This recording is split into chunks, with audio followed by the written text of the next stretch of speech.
सम्पूर्ण साथीहरूलाई नमस्ते अनि हार्दिक स्वागत गर्न चाहन्छु।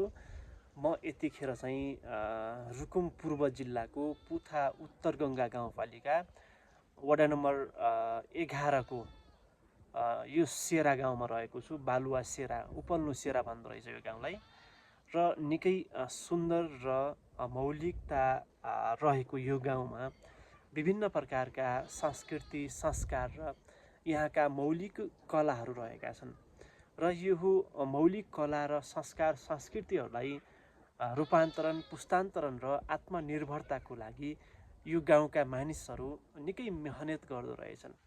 यहाँ आइसकेपछि भेडाको ऊनको तान बुन्नेदेखि लिएर विभिन्न कामहरू गरिराखेका छन्। र म यो ठाउँमा बसेर बुढी आमाहरूसँग कुराकानी गर्नेछु। यो भिडियोलाई तपाईँले अन्तिमसम्म हेरेर साथ दिनुहोला। र यहाँ नजिकै यो तान बुनिराखेको देख्न सक्नुहुन्छ। करिब 81-82 वर्षीय आमाले तान बुनिरहनु भएको छ। यो तपाईँहरूलाई देखाउनेछु है त। यस्तो तान बुन्ने कति वर्षदेखि गर्न लाग्नु भयो यस्तो? हामीले सानोदेखि। कति वर्ष हुनुहुन्थ्यो थाहा पाउनुहुन्छ? कति होला र 10, 12, 14, 15 देखि होला। 14-15 देखि। ज्यादा सानोदेखि त होइन होला। आमाहरूसँगै सिक्नुभयो कि बिहा गरिसकेपछि सिक्नुभयो? होइन होइन, पहिला नै सिकेको। पहिला नै? पहिला नै। पहिला नै सिक्नुभयो। पहिला नै।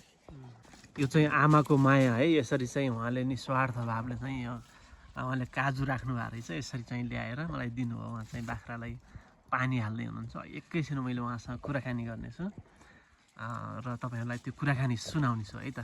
कति वर्ष हुने बेलासम्म भेरा गर्नु भएको, चराउनु भएको कति वर्ष हुनुहुन्थ्यो होला? हामीले खै 50-52 कि अलि बढी? अलि बढी हो। कति वर्ष त्यो बेला छोरे बिर्सी सम्झिनुहुन्छ कि? 60। त्यो भेरा चराउनु छोरे 60बाट? 60 देखि त्यतिसम्म त पालेको होला। 60बाट त्यतिसम्म भेरा पछि हिँड्ने? त्यो मजाक बाबु, त्यो मजाक। अलि हिउँ परे चिसो हुन्थ्यो होला अलि? हिउँ पर्दा त दुःखै हो त, नत्र कहाँ सुको होला त। वन बनाए है। वन बनाए। बेरा पाल्ने पनि राम्रो हो, बाबुराज राम्रो हो। पैसा आफ्नो आँगैमा छ। यसो अहिले लुगा छैन है। आमा लुगा कि पनि छैन। एउटा भेरा पाल्यो, लुगाइ भइहाल्यो। आउँको पेटको घाँस तल्यो, एउटा भेरा पाल्यो, बेच्यो, घाँसै पुग्यो सक्यो, पुग्छ। भेरा पाल्न राम्रो हो। आज हाम्रो सिजनमा त भेराको मूल्याङ्कन कम है। आजको जमानामा त भेराको मूल्याङ्कन धेरै।